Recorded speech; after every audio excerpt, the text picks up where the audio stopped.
Gracias, Padre, porque a través también de la enseñanza de escuela dominical, Señor, aprendemos, Señor, que usted ha sido fiel, verdadero en nuestras vidas, Señor, y nos das esperanza de vida en tu presencia. Oramos siempre dando gracias, Padre, porque sabemos que usted es fiel en todo momento. Ruego por mis hermanos que están ausentes, Señor, en donde quiera que se encuentra, bendíguelos, Señor, en todas las cosas que están haciendo, Señor. Y si vienen en camino, Señor, que hagas con bien, para que se puedan unir al gozo que nosotros sentimos de estar en su presencia.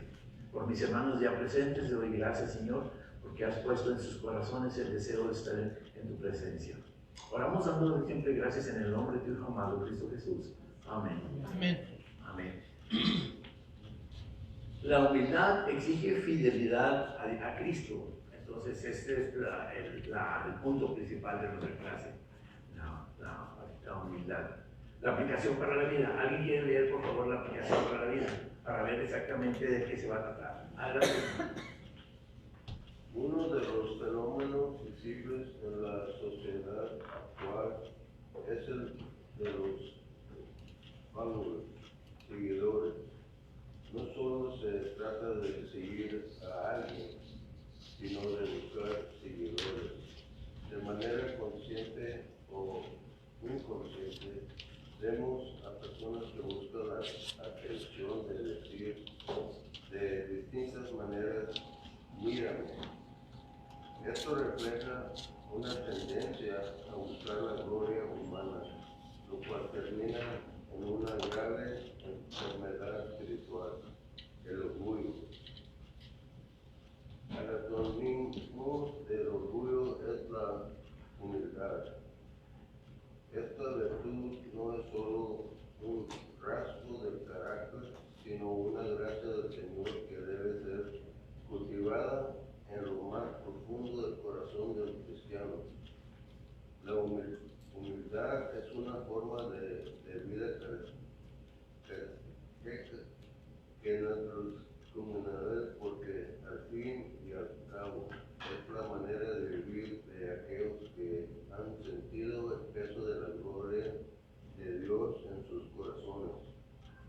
La humildad debe ser una marca de nuestras iglesias. ¿Por qué?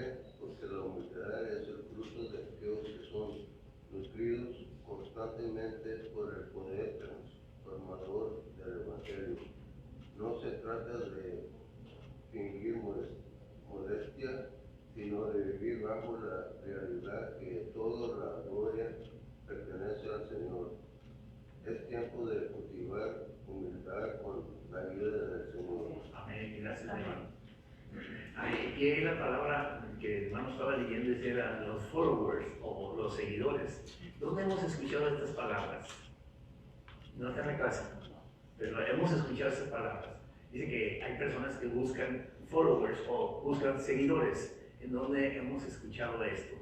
Hoy en día. Es muy popular, ¿eh? En las redes sociales. En las redes sociales. Redes sociales. ¿Cómo cuáles? Dígame, hermana, no se rían. TikTok, o sea, porque Dios sabe que todos miran todas esas cosas, hombre. TikTok, ¿qué más?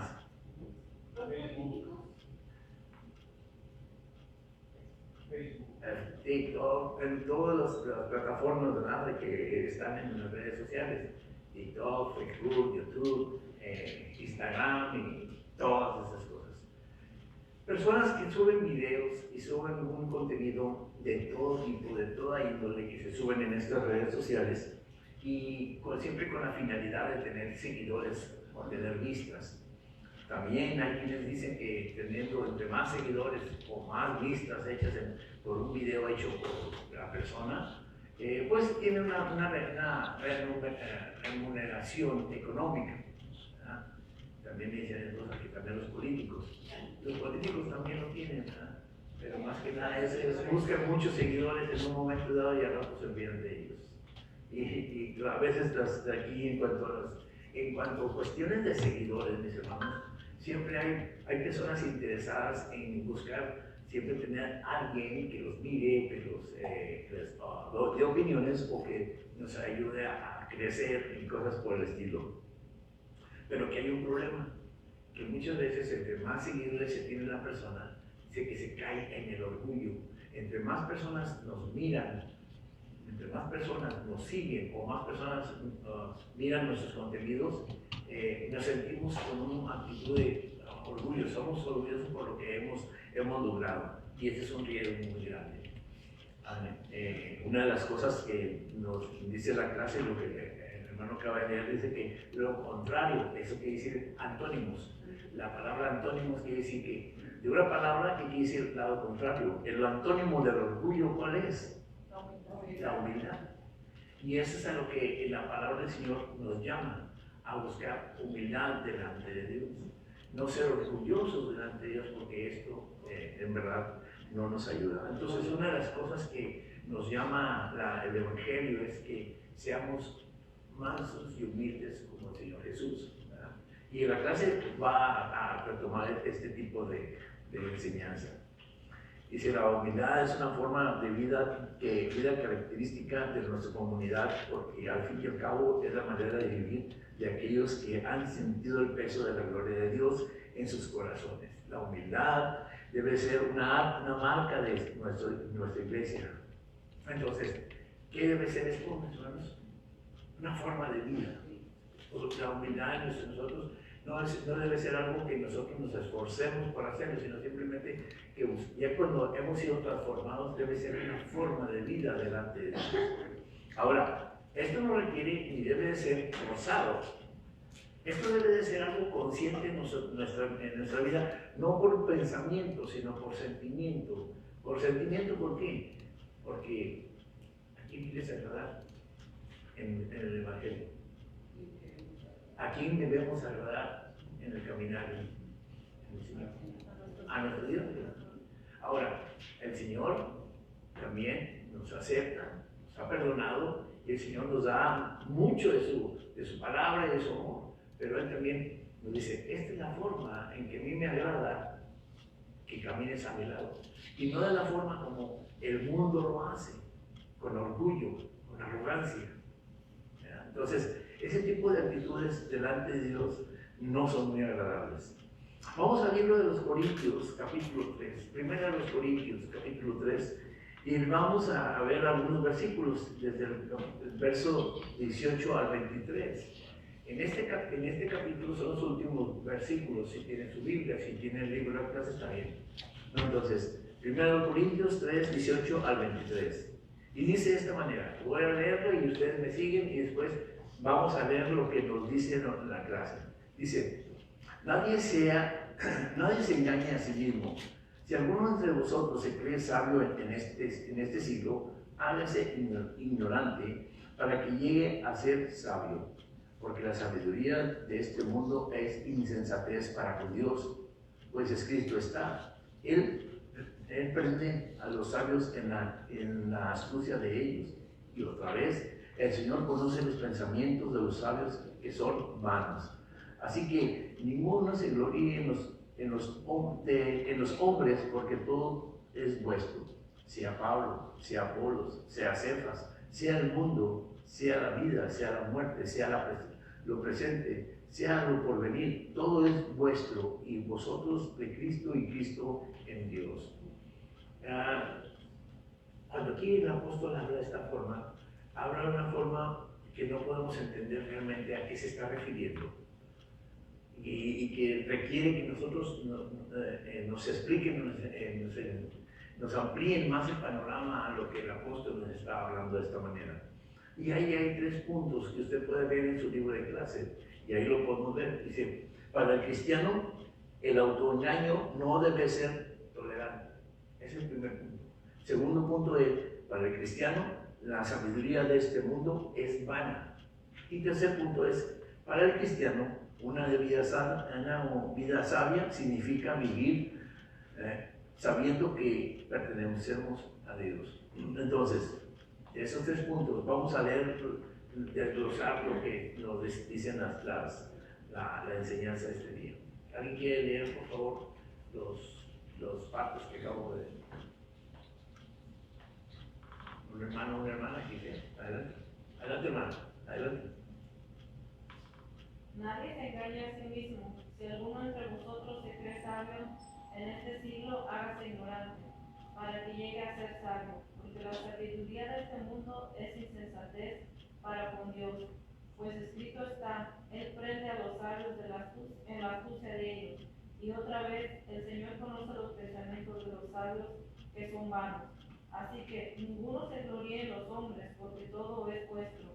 Sea Pablo, sea Apolo, sea Cefas, sea el mundo, sea la vida, sea la muerte, sea lo presente, sea lo porvenir, todo es vuestro. Y vosotros de Cristo, y Cristo de Dios.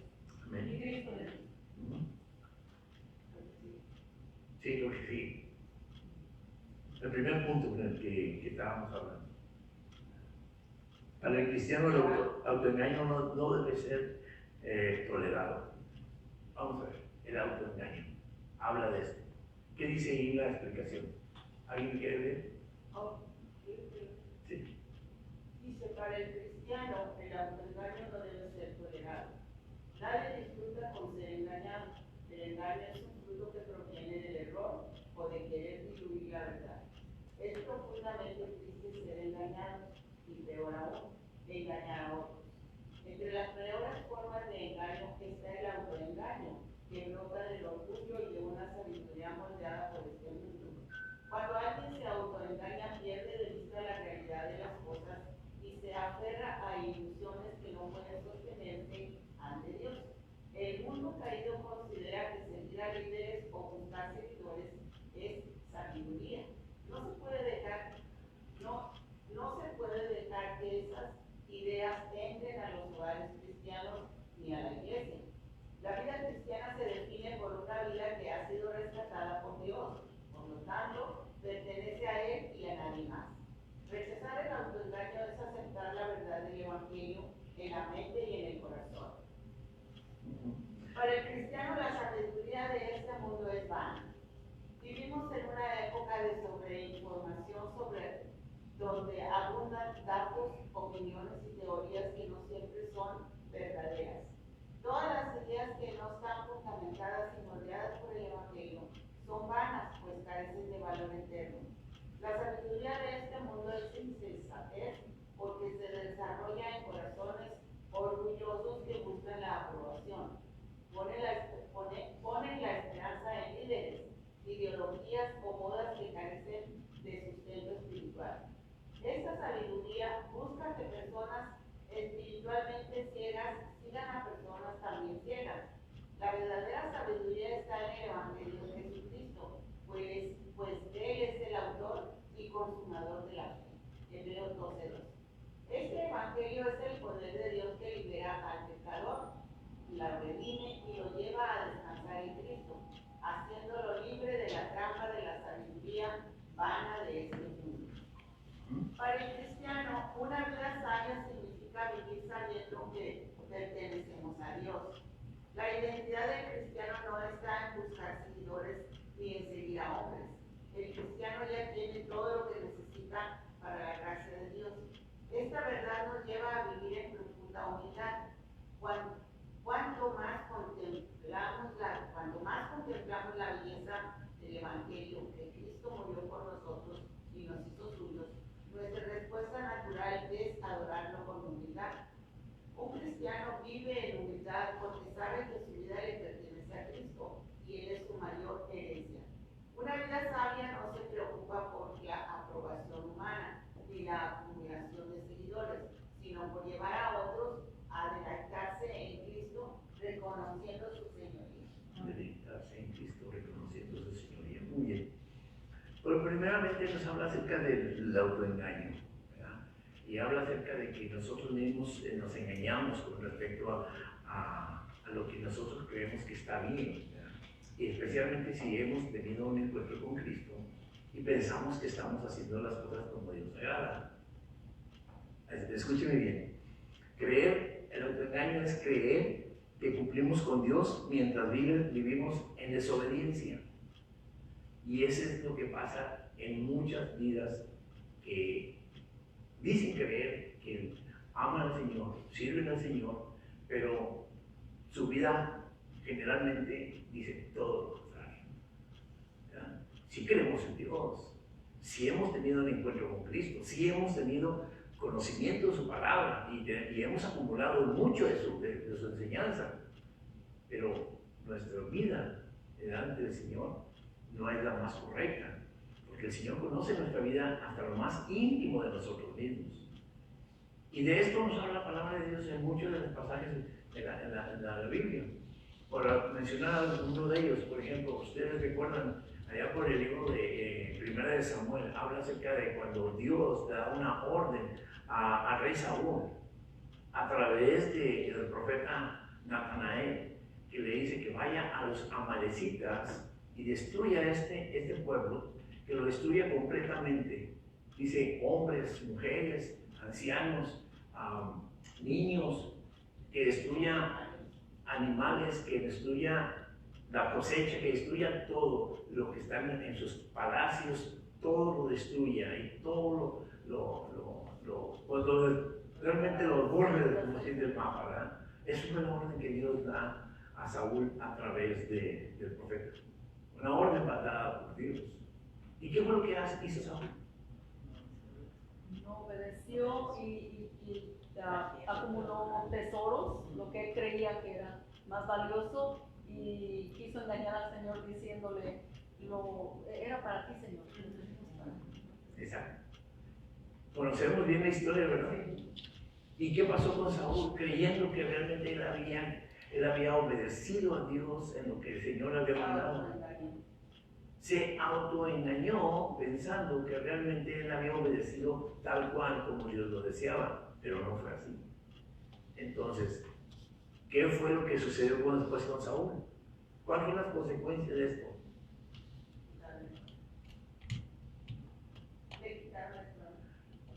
Fue sentenciado que su reinado como rey de Israel fuera desechado. Iba a llegar un momento en su vida de que su reinado iba a desaparecer.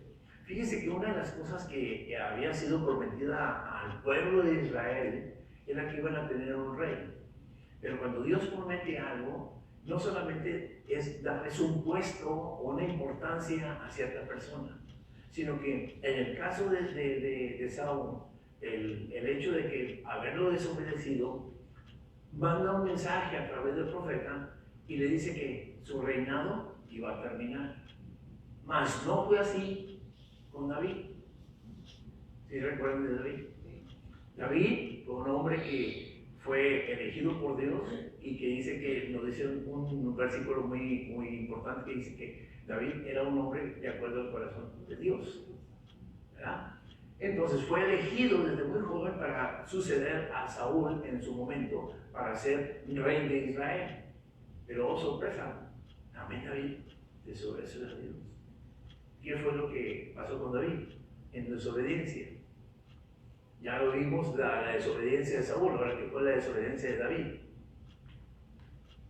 Poner sus ojos en la mujer Que no era de él. Y realmente era porque él necesitaba tener mujer. ¿Por qué? Él tenía un harén de mujeres. Tenía mujeres en su palacio. Y él pone su mirada en una persona que no le correspondía, y aparte de una mujer que era casada, tenía su propio esposo. Entonces él peca delante de Dios, y realmente viene también el profeta a hablar con él y le dice: porque tú has pecado delante de Dios, vas a tener un castigo.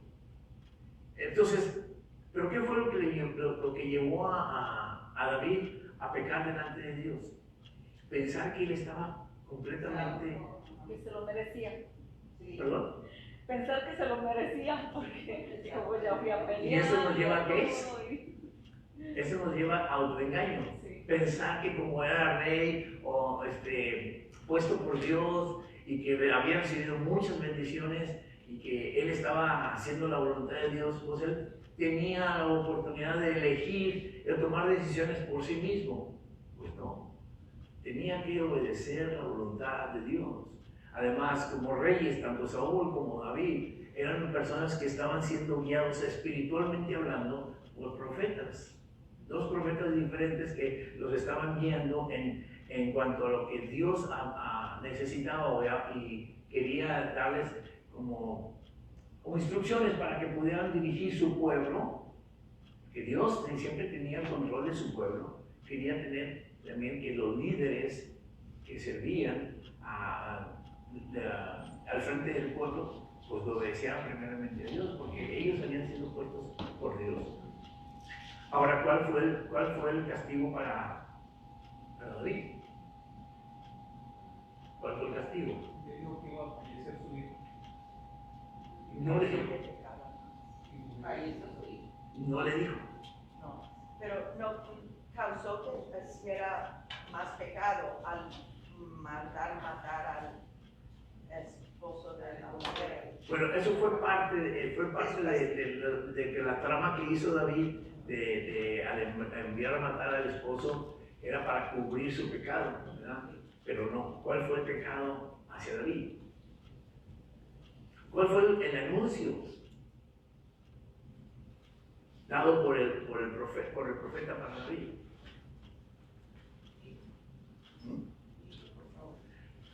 Que su familia iba a ser destruida también. ¿Perdón? El juicio sobre su familia también. Sí, era algo importante que lo podemos mirar en el segundo libro de Samuel, capítulo 11, bueno, 11 y 12, ¿verdad? Permítame, déjame se lo tengo. Sí, entramos en el capítulo número 12. Viene el profeta y le dice a David, dice, Jehová me envió a Natán a David, y viniendo a él le dijo, había dos hombres en una ciudad, el uno rico y el otro pobre. El rico tenía numerosas ovejas y vacas, pero el pobre no tiene más que una sola corderita que él había comprado y criado, y que había criado con él y con sus hijos juntamente, comiendo de su bocado y bebiendo de su vaso y durmiendo en su seno, y la tenía como una hija. Y vino uno en camino al hombre rico, y este no quiso tomar de sus ovejas y de sus vacas para guisar para él, para el caminante que había venido a él, sino que tomó la oveja de aquel hombre pobre y la preparó para que el que había venido a él, Entonces se encendió el furor de David en gran manera contra aquel hombre y dijo a Natán, vive Jehová, que el que tal hizo es digno de muerte. Como David estaba diciendo, ¿no? Y debe pagar la cordera con 4 talentos porque hizo tal cosa y no tuvo misericordia. Entonces dijo Natán a David, tú eres aquel hombre, y así ha dicho Jehová, Dios de Israel, yo te ungí por rey sobre Israel y te libré de la mano de Saúl. Y te di la casa de tu señor y las mujeres de tu señor en tu seno. Además te di la casa de Israel y de Judá, y si esto fuera poco, te habría añadido mucho más. Entonces, ¿cuál fue el castigo para él? Ya lo está diciendo. Te di, pero como no obedeciste, tú vas a pasar como un rey más en este caso.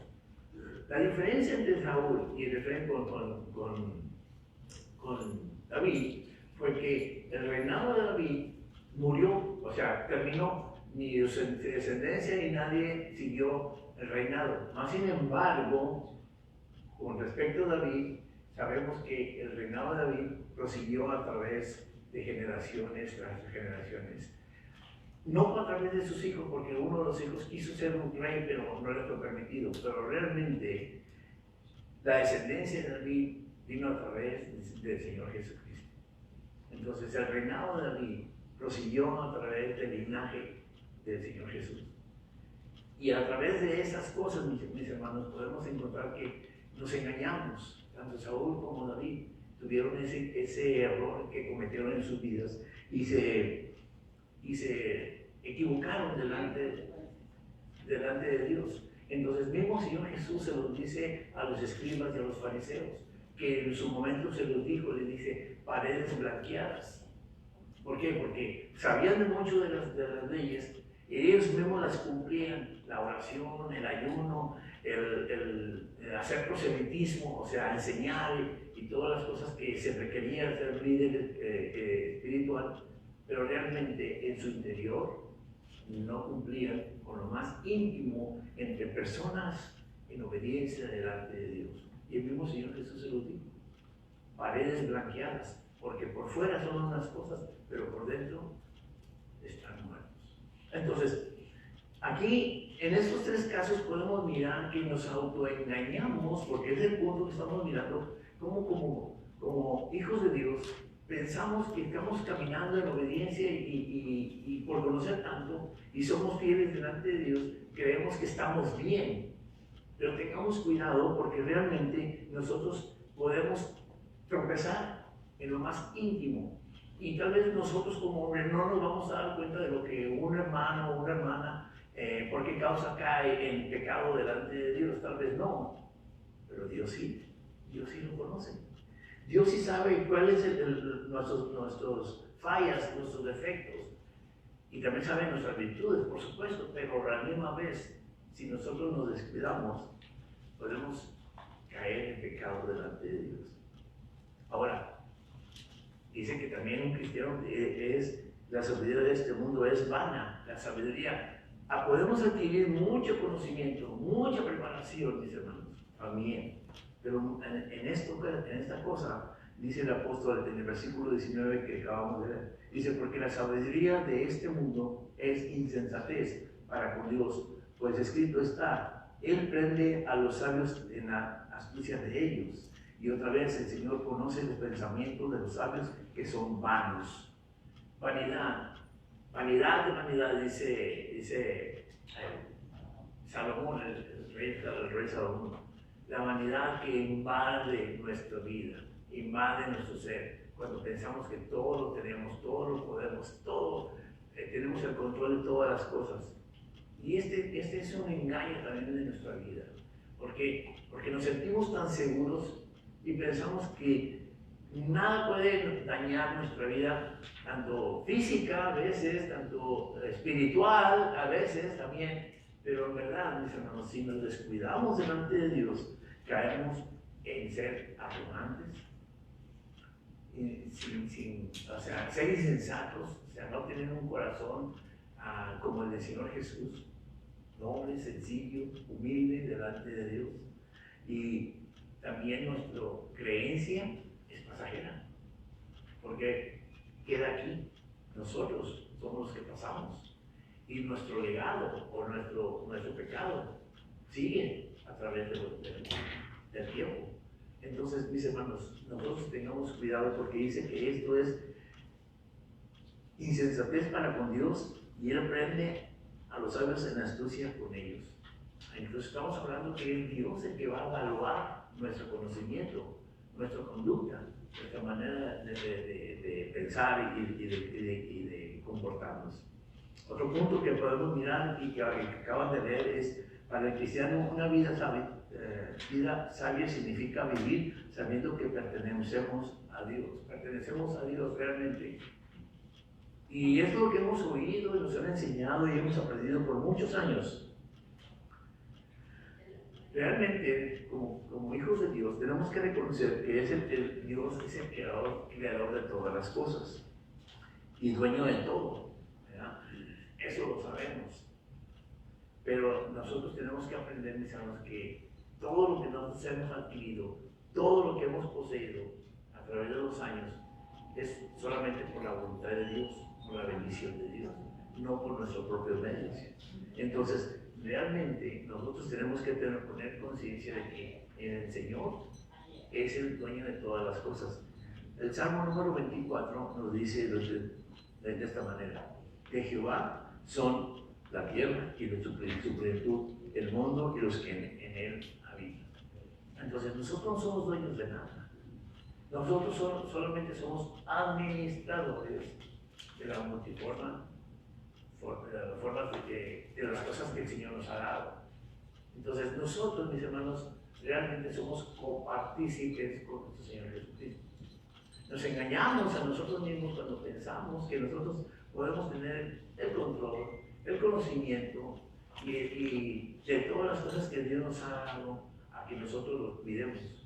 Entonces, realmente, usted y yo, en este momento, nosotros podemos decir, como nos dice al principio de la clase, Tenemos que tener humildad delante de Dios para que en cuanto a caminar en fidelidad seamos obedientes a lo que el Señor nos ordena.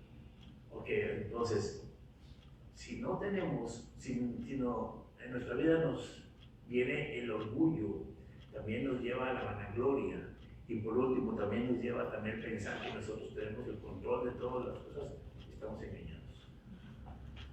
No hay humildad delante de Dios, porque es el que conoce la diferencia entre realmente un verdadero hijo de Dios. De las enseñanzas que tenemos del Nuevo Testamento, pues, podemos entender después del Señor Jesucristo, que por supuesto es el mejor ejemplo que tenemos delante de Dios, la persona del Señor Jesús. Podemos decir, bueno, pues es Dios, Jesús, el Señor Jesús es Dios mismo. Tenemos el ejemplo del apóstol Pablo. Pablo era un hombre preparado, tenía muchas cosas, mas sin embargo, cuando viene al encuentro con Cristo, Pablo dice, todo lo tengo por basura. Por eso la última parte que leí me gustó mucho porque dice, la identidad del cristiano no está en buscar seguidores ni en seguir a hombres. El cristiano ya tiene todo lo que necesita por la gracia de Dios. Esta verdad nos lleva a vivir en profunda humildad. Cuanto más contemplamos la belleza del Evangelio, que Cristo murió por nosotros y nos hizo suyos. O sea que esa es la vanidad que podemos tener, no una vanidad, sino que si no regresamos a esto, vamos a seguir igual. Podemos equivocarnos como los ejemplos que acabo de dar de David, de Saúl y de los escribas y los fariseos. Pensar que como tenemos el conocimiento, tenemos el dominio de la palabra y podemos compartirlo entre nosotros, mis hermanos, nos podemos equivocar y pensar que somos autosuficientes o somos indispensables en ciertas cosas de la vida. Tengamos cuidado porque nadie es indispensable en esta vida. El Señor solamente es el que da el honor, la gracia a aquellas personas que son humildes delante de Él. Amén. Aprendamos esto, mis hermanos, que la humildad delante de Dios no es sinónimo de que no nos damos cuenta de las cosas, de lo que sucede en nuestro alrededor, sino que realmente es sinónimo de sencillez, obediencia delante de Dios. 1 Corintios capítulo 4, ahora pasemos al siguiente capítulo 4, versos del 1 al 5, dice de esta manera: así pues, tengamos los hombres por servidores de Cristo y administradores de los misterios de Dios. Ahora bien, se requiere de los administradores y cada uno sea hallado fiel. Yo en muy poco tengo el ser juzgado por vosotros o por tribunal humano, y ni aun yo me juzgo a mí mismo, porque de nada tengo mala conciencia, no por eso soy justificado, pero el que me juzga es el Señor. Así que no juzguéis nada antes del tiempo, hasta que venga el Señor, el cual aclarará también lo oculto de las tinieblas y manifestará las intenciones de los corazones. Entonces cada uno recibirá su alabanza de parte de Dios. Entonces, de acuerdo a lo que estamos leyendo, mis hermanos, hay cosas muy importantes que nosotros tenemos que aprender que somos servidores del Señor, pero no nos desviemos en cuanto al conocimiento que adquirimos. Tenemos muchas cosas que aprender, una, y segunda, hemos aprendido muchas cosas en el pasado en cuanto a caminar en las cosas del Señor, pero tengamos cuidado porque si no lo sabemos administrar delante del Señor, nos podemos desviar. Podemos, como decimos normalmente, podemos perder el piso. Y generalmente esto nos lleva al fracaso, espiritualmente hablando, ¿verdad? Que podemos ser encontrados faltos delante de Dios, faltos de sencillez, faltos de humildad. ¿Alguien quiere mirar, por favor, lo que corresponde a la clase? El cristiano es un servidor y administrador. La vida cristiana es una vida que se vive en humildad. La humildad es una postura de vida ante la presencia y grandeza de Dios. Mientras más conocemos la gloria de Dios, su santidad, su amor, su gracia, más pequeños hacemos ante Él y ante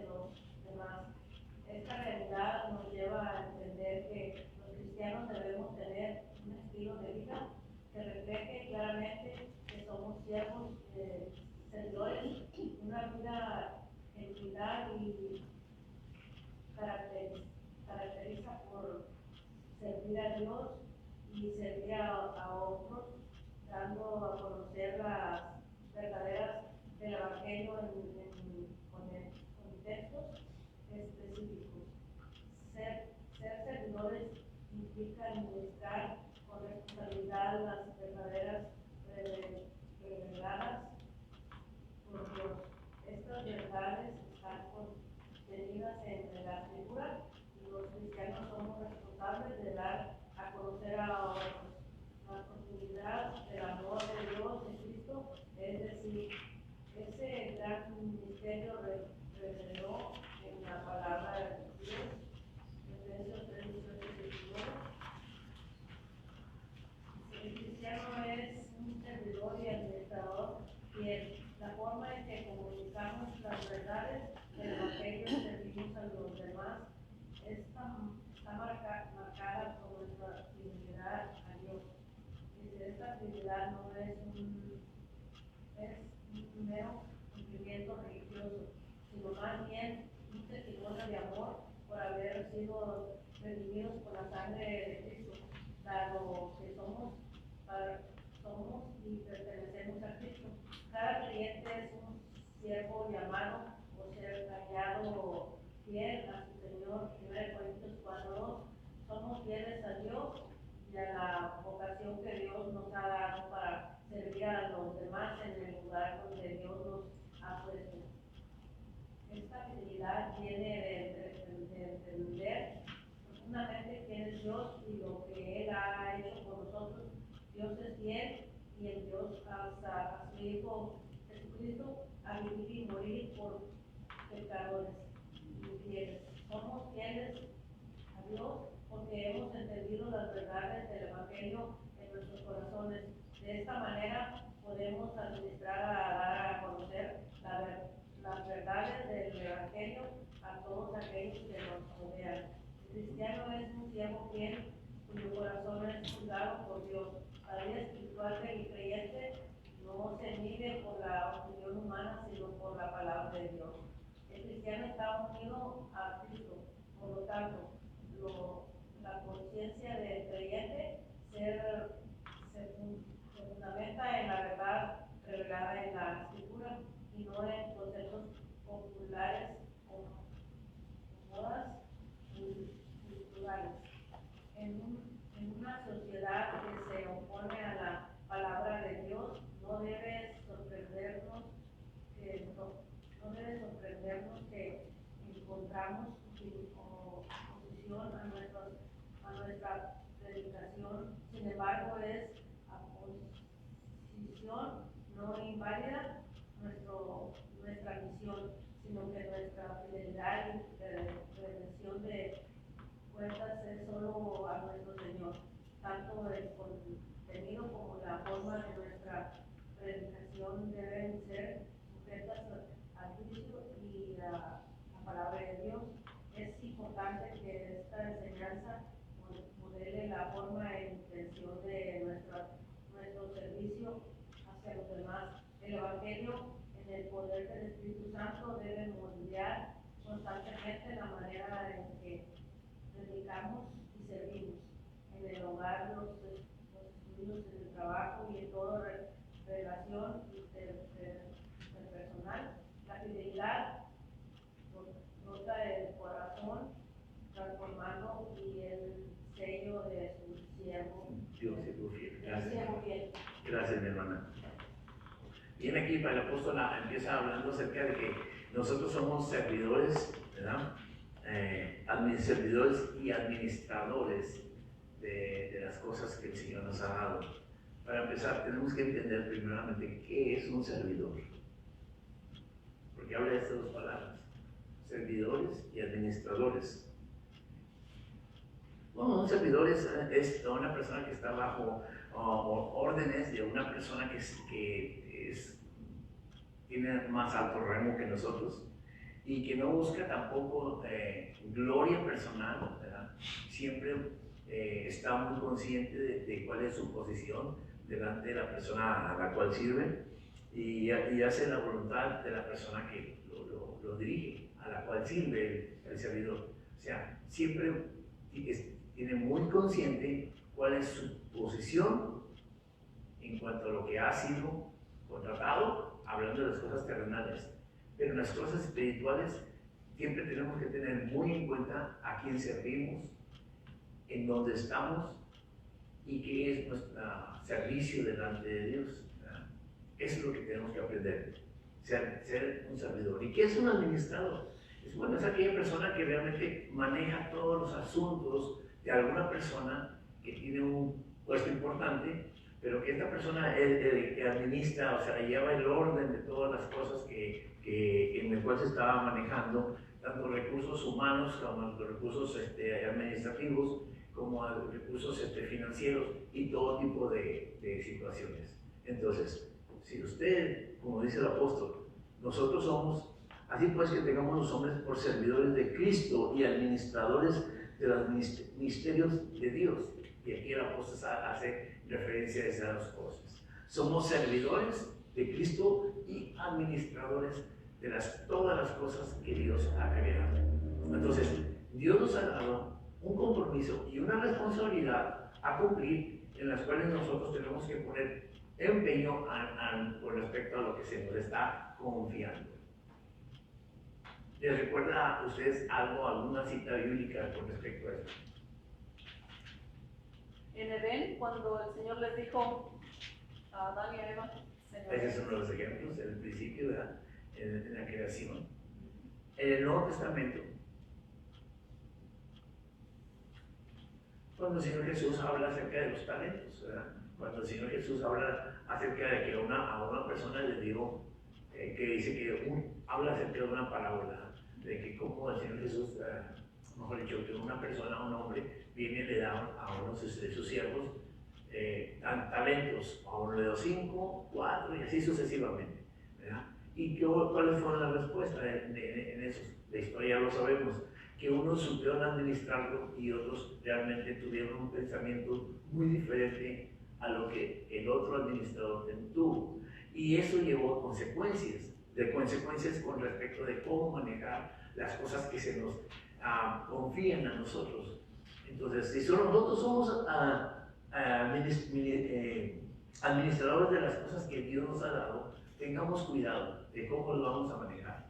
Si somos servidores del Señor Jesús, tengamos cuidado cómo lo hacemos delante de Dios, ¿verdad?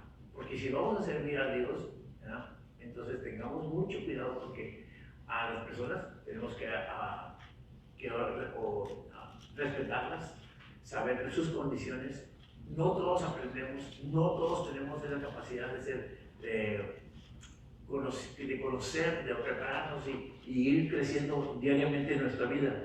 La administración de las formas que el Señor nos ha dado, mis hermanos, es algo que nosotros tenemos que poner mucha atención. Dice en nuestra clase, la humildad es una postura de vida ante la presencia y la grandeza de nuestro Dios. La humildad es una postura de vida. Entonces, realmente, nosotros tenemos que aprender que lo que el Señor nos confía, realmente tenemos que tener cuidado de quién nos lo está confiando a nosotros. No lo que nos está confiando, sino que pongamos nuestro interés en quién nos está confiando las cosas. Cuando tenemos ese conocimiento de que estamos sirviendo a nuestro Dios, mis hermanos, y que realmente le ponemos atención a eso, realmente lo podemos hacer de una manera más libre, más confiado de que el Señor nos respalda en que es lo que nos ha confiado a servirle, lo hagamos bien. Ahora bien, también otra de las cosas es que nos dice que mientras más conocemos la gloria de Dios, su santidad, su amor y su gracia, más pequeños nos hacemos delante de Dios. O sea, que nosotros no nos hagamos creadores de que nosotros, porque se nos ha confiado algo, que creamos que somos los únicos o los más capaces o los más idóneos. No, mis hermanos. Cuando Dios nos confía algo es porque Dios sabe nuestras capacidades. El Señor sabe de nuestras debilidades y sabe de lo que somos capaces de hacer, ¿verdad? Ahora bien, el Señor nos da por la oportunidad de servirle. No solamente se nos da una oportunidad de servir al Señor porque no lo ve. Tengamos muy presente en nuestra vida de que el Señor siempre nos toma muy en cuenta, seamos quienes seamos, tengamos capacidad o no. Creamos lo que nosotros mismos creamos de nosotros mismos. El Señor nos mira de una forma muy diferente. Por eso el Señor nos confía. El Señor toma iniciativa en nosotros para que nosotros busquemos y realmente le sirvamos. Una de las cosas que tenemos que aprender es que ser servidores de Dios es una vida humilde que se caracteriza por servir a Dios y servir a otros. Realmente, primeramente es a Dios y después a las personas. Un servidor implica administrar con responsabilidad las verdades reveladas por Dios. Responsabilidad de verdades reveladas por Dios. El apóstol Pedro nos lo dice en su primera carta, en su primera carta, ya por los últimos libros de la palabra de Dios, en 1 Pedro capítulo 4. Si lo tienen, por favor, me puede ayudar y vayamos a esa cita. 1 Pedro capítulo 4, versos 10 y 11, que nos dice, 1 Pedro 10 y 11 nos dice, cada uno según el don que ha recibido, ministrelo a los otros como buenos administradores de la multiforme gracia de Dios.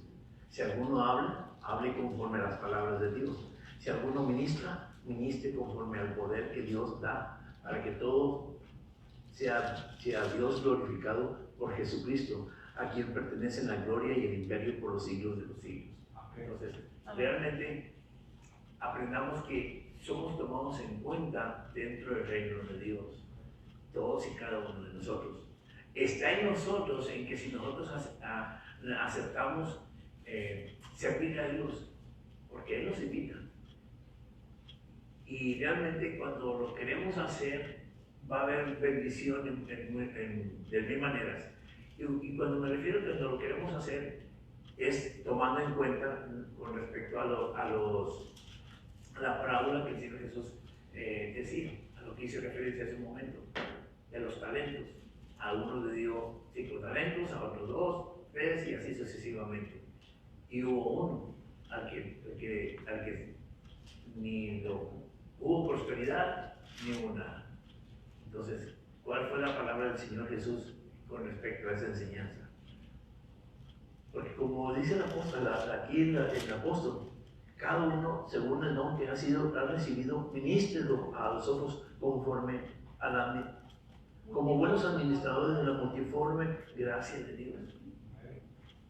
Nos invita a que nosotros lo desarrollemos lo que el Señor nos ha confiado, ¿verdad? Y de ahí, en el siguiente versículo nos dice las formas de que nosotros podemos servir al Señor. Pero realmente, no es solamente a través de la palabra. El Señor nos da muchas capacidades a nosotros. El conocimiento, habilidades de aprender muchas cosas y que podemos ponerlo al servicio de su vida. Y todo sea siempre buscando agradar a nuestro Señor.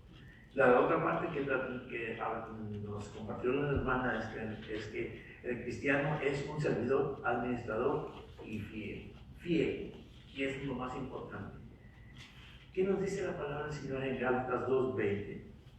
Si alguien lo quiere leer, por favor. Gálatas capítulo 2, versículo 20. Déjenme les recuerdo lo que nuestra hermana nos leyó. Dice, esta fidelidad no es un mero cumplimiento religioso, más sino bien es un testimonio del amor por haber sido redimidos por la sangre del Señor Jesucristo. Gálatas 2:20, ¿qué nos dice?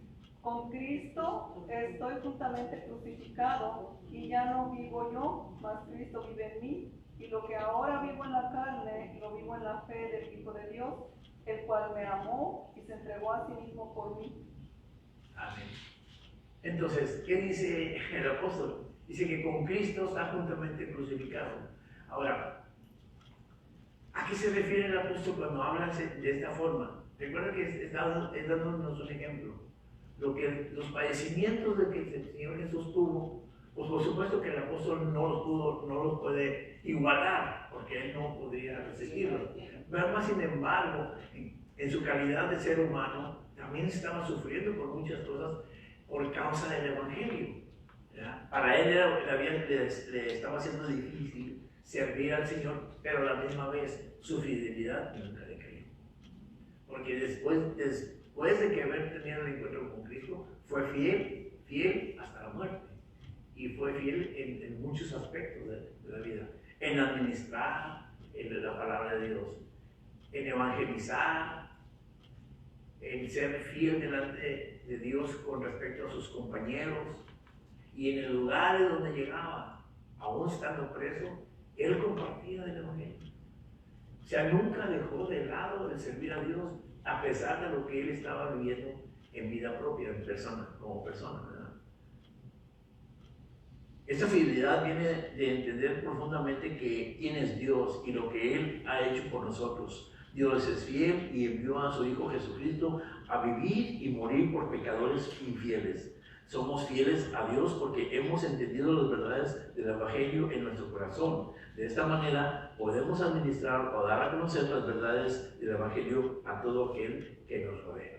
Entonces, si nosotros no hemos entendido realmente lo que el Señor nos da, nos confió, va a ser bien difícil que podamos entender realmente lo que el Señor nos da. Pues ¿sabe por qué? Porque cuando empezamos a tener dificultades como hijos de Dios, a veces anteponemos nuestros sufrimientos, nuestros tropiezos, nuestros pecados, y nos desviamos nuestra vista de la voluntad de Dios. A veces el Señor permite que muchas cosas pasen en nuestra vida, pero es para que nosotros nos vayamos formando en el caminar en Cristo. El apóstol fue reconocido como uno de los fieles servidores del Señor, porque nunca dejó de lado el servir al Señor. También nos dice que el cristiano es un siervo fiel cuyo corazón es juzgado por Dios. Versículos 3 y 5 de lo que estamos viendo. Dice de esta manera: yo en muy poco tengo el ser juzgado por vosotros o por un tribunal humano, y ni aún yo me juzgo a mí mismo, porque aunque de nada tengo mala conciencia, no por eso soy justificado, pero el que me juzga es el Señor. Así que no juzguéis nada antes del tiempo, hasta que venga el Señor, el cual aclarará también lo oculto de las tinieblas y manifestará las intenciones de los corazones, y entonces cada uno recibirá su alabanza de parte de Dios. O sea que estamos siendo nosotros vistos con un ojo grande delante de Dios. ¿Qué pensamos? ¿Cómo actuamos? Nuestro comportamiento, todas las cosas. Además, nos llama a que no nos juzguemos entre nosotros como personas, como parte del cuerpo de Cristo. Nosotros tenemos que ser conscientes a quién servimos, delante de quién estamos. No estamos delante de un rey terrenal, estamos delante de un rey celestial. Un Dios grande y poderoso a la cual la humanidad entera le debe pleitesía y le debe obediencia. Nos dice también lo que acaba de leer nuestra hermana, dice: el Evangelio es en el poder del Espíritu Santo, debe moldear constantemente la manera en que predicamos y servimos en el hogar, los estudios, el trabajo y en todas las relaciones interpersonales. La fidelidad brota de un corazón transformado y es el sello de un siervo fiel. ¿Y qué nos dice la palabra con respecto a eso? La fidelidad es el ejemplo o la respuesta de nuestra obediencia delante de Dios. El Salmo número, perdón, ya me fui muy adelante. Salmo 1, del 1 al 3. Dice: bienaventurado el varón que no anduvo en consejo de malos, ni estuvo en camino de pecadores, ni en silla de escarnecedores se ha sentado, sino que en la ley de Jehová está su delicia, y en su ley medita de día y de noche. Será como árbol plantado junto a corrientes de agua, que da su fruto en su tiempo, y su hoja no cae, y todo lo que hace prosperará. Para llegar a este punto, mis hermanos, se requiere que nosotros vamos a pasar por muchas pruebas, por muchas situaciones en nuestra vida. Por supuesto que nuestra fe delante del Señor es firme, sí, pero que a pesar de esas cosas, nuestra fe no decaiga. Por eso debemos ser fieles delante de nuestro Dios, ser fieles, pero sobre todo administradores de lo que el Señor nos ha dado. Recuerden que tenemos un compromiso delante de Dios. El Señor nos ha dado salvación, pero tenemos que también aprender lo que costó la salvación que hemos recibido de parte de Dios, la vida del Señor Jesucristo. Antes de terminar, sigamos al siguientes versículos, ahí mismo en el capítulo 4. Dice, versos 6 y 7, dice, por esto, hermanos, lo he presentado como ejemplo en mí y en Apolos, por amor de vosotros, para que en nosotros aprendáis a no pensar más de lo que está escrito, no sea que por causa de uno os amanezcáis unos contra otros, porque ¿quién distingue? ¿O qué tienes que no haya recibido? Si lo recibiste, ¿por qué te glorías como si no lo hubieras recibido? Interesante, ¿verdad? No gloriarnos a nosotros mismos. No pensar que lo que hemos recibido, lo hemos recibido por nuestros propios méritos propios. ¿Alguien quiere leer, por favor, esta parte que sigue en nuestra clase?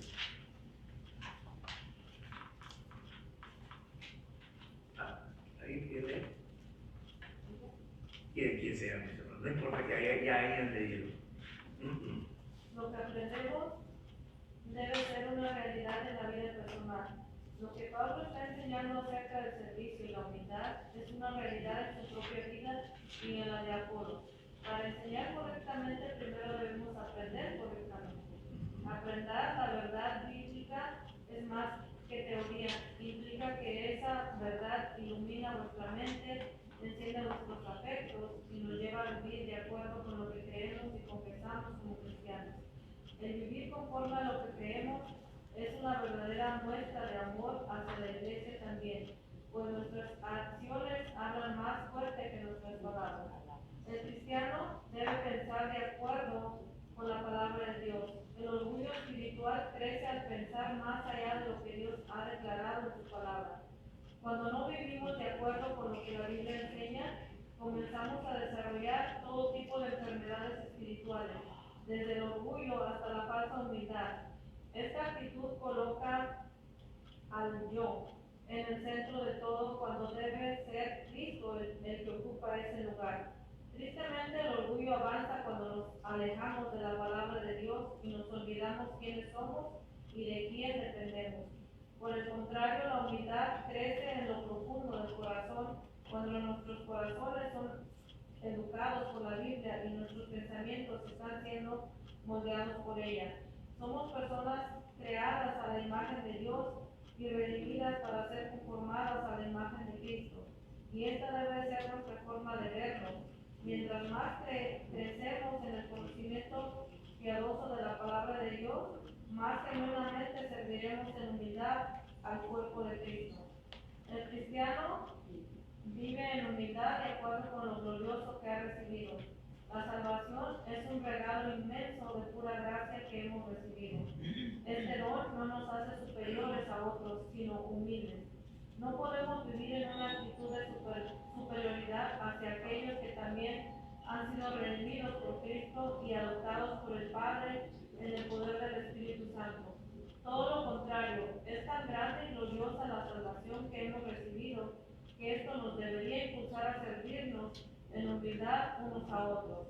Debemos servirnos unos a otros con alegría y con un humilde disposición. Amén. Gracias, hermano. Fíjense, empezamos con esta parte, la primera parte de esta porción. Dice lo que aprendemos debe ser una realidad en la vida personal.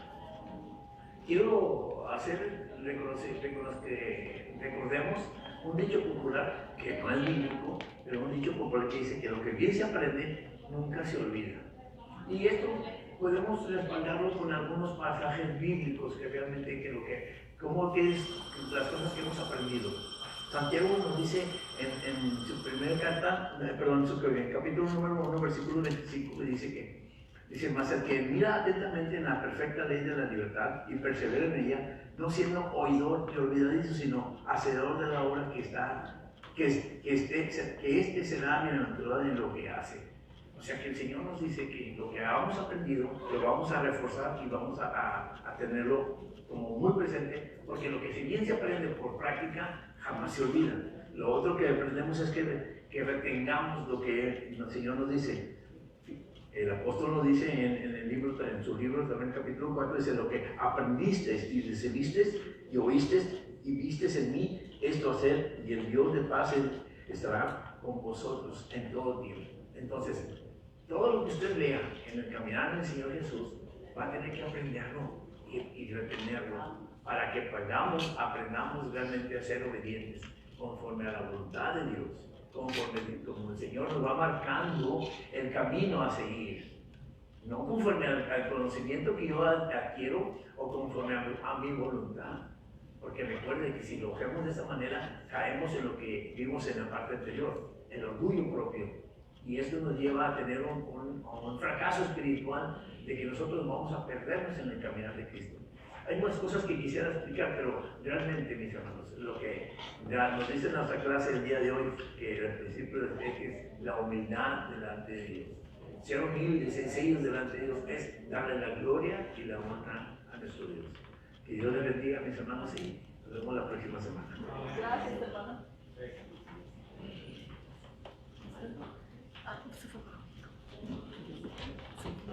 Hola, ¿cómo estás?